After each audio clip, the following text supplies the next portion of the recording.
Hey folks, it's Professor DiBiase. As you can tell, I got a little bored and cut my own hair, so I hope that gives you a laugh for the week, 'cause I'm sure we could all use one. I am recording this from my living room after everyone in the house is asleep, and this is going to be the first weekly check-in that we do to go over what is coming up for the week and to talk through some ideas. So first, I want to briefly talk about the discussion that everyone posted to. I was really happy to see the number of discussion posts that you had. And I really appreciated the honesty with which you responded to the questions. And I wanted to take a moment just to sort of talk through some of the common themes that I saw recurring in a lot of the responses. So, for example, I think the idea of a need for understanding and patience was something that kind of came up a lot, particularly in terms of people trying to understand students' situations right now. A need for clear communication, or just a need for communication in general, particularly communication that helps students understand what they need to do, but also a sense of checking in. And then finally, a need for clarity, right? So given that we're all sort of working remotely, a way to make sure that as students you have a clear sense of what you need to be doing, which I know can be hard to manage when you've got probably 1,000 emails from a lot of different professors coming in all the time, especially over the past couple of weeks. So with respect to the need for understanding, a number of you acknowledge the fact that our situation and context have really changed, right? You don't have the same resources you would have on campus. Faculty don't have the same resources that they would have had on campus, and as such, trying to treat things as business as usual might be very difficult in this moment. Additionally, everyone has a lot going on. I know that many of you have home responsibilities that you have to take care of. Many of you mentioned in your posts having to negotiate, trying to get work done while many other people are working in the home. For myself, I can speak to the fact that, both my wife and I are teaching online now, while we have a, 21-month-old son, and a 6-year-old daughter who's doing distance learning, right, which really complicates when people get work done, which is one of the reasons, for example, why we're not doing full class Zooms during our class time, because that's just not something that I can do in my current situation, in the same way that many of you report having difficulty doing full class Zooms with your current situations. I think one thing that's worth noting, again, this ties to everyone's got a lot going on. I hope that that I'm going to be pretty flexible regarding things like deadlines as we move through the next couple of weeks and sort of get situated and figure out what it means to do this thing online. Another point that I thought was really appropriate that a number of you raised was that, we were all sort of caught off guard here, right? And I did appreciate the students who sort of, I don't want to say came to professors' defenses, but acknowledged that we too are caught off guard by this situation. And so, there is a lot of trial and error going on right now. Many of us have never taught online, and we're trying to make the best of it. I think it's also important to acknowledge that not every solution is going to work with every individual, right? Not every solution is going to work for every student. Not every suggestion that faculty get from the provost's office is going to work for every faculty member. Some of you said that you really are enjoying having the Zoom classes that help keep you with the same schedule that you've previously had. For others, that's problematic, right? Some people like the pre-recorded lectures, others do not.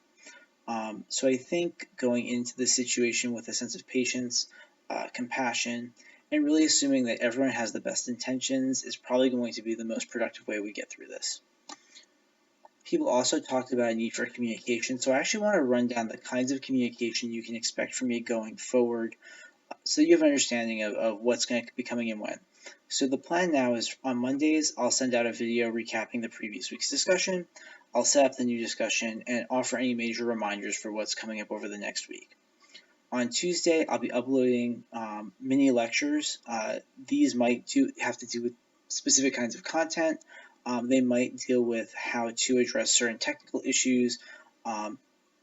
They'll primarily be things that you can watch on your own schedule. They won't be necessarily tied to a particular time that you need to have them done by.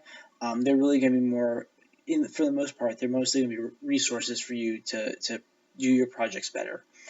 So there'll be stuff on how to record your podcasts, how to find certain kinds of sources, how to navigate the archives, etc. And I'm hoping to get a lot of these done this week as I sort of make more time on the computer to get the recordings done.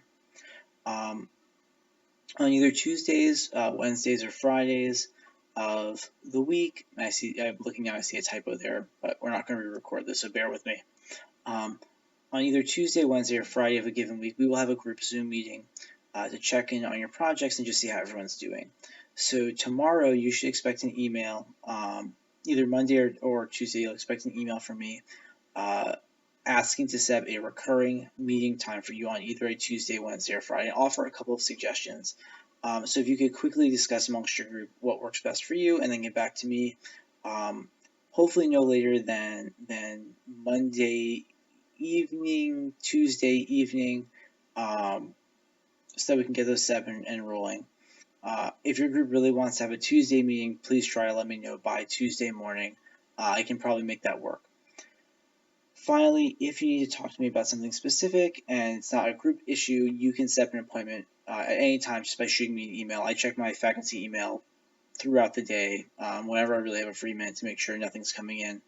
So, if you send me an email in the morning and say, hey, I really need to talk today, I'm sure I can find time to set up a Zoom call with you later in the afternoon or even in the evening if necessary. So please take me up on that offer.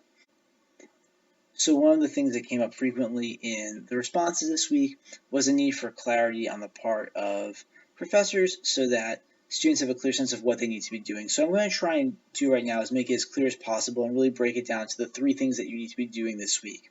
So this week, the 3 main things you're working on: discussion post, 1 response by Wednesday, and that's a response to the prompt that I'm going to put up, and I'll discuss that a little bit later in this video, and then an additional response by Friday where you can respond to someone else in the class. You're working on your annotated bibliography entries, so you should be doing 2 to 3 of those a week until you have 6. Once you've got 6, you can stop. If you want to do more for additional credit, you certainly can, but 6 is the requirement. And then in your groups, you want to try and get a draft of your second podcast done this week so that you're set to record a final draft next week.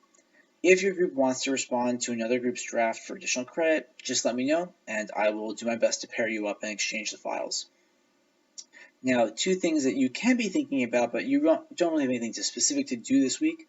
As a group, you can start thinking about your major projects. As I've talked to a number of you about, you may want to continue with the idea of doing a tour or producing a tour, but you might want to go in a different direction. So this is a good time to start talking about some options if you have some other ideas for how you want to approach the project.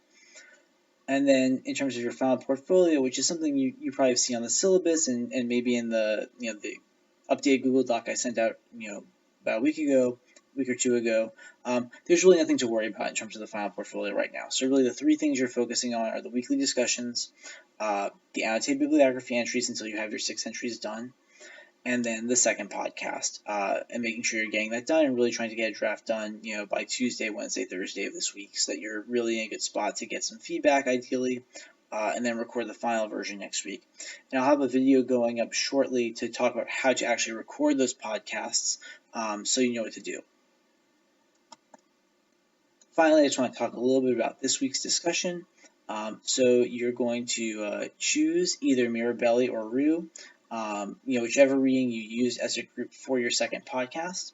I want you to identify some key concept or argument that you did not end up discussing in your podcast episode, and give us a quote, right, that helps ground our discussion. And then from there, 3 things. Tell us why you picked the quote, why you thought it was worth paying attention to, and those 2 things can be kind of tied together. And then finally, what questions does this reading or this part of the reading that you're looking at raise for us? And as a bonus, if you can see some connections between the quote that you pulled out and why it's important and other things we've been doing in the class, I would love to hear about that in your responses. So that really wraps up what we need to do for this week. Again, keep your eye out for a couple of other videos I'm going to be posting as a reference to you going forward, and I'll be in contact with each group sometime on Monday via email to start soliciting possible times for weekly standing meetings from here on out. So I hope you're having a good day. Hope you had a good weekend. Hope my self-done haircut gave you a laugh. So it was good to have something to joke about. And I look forward to speaking with you soon. Take care.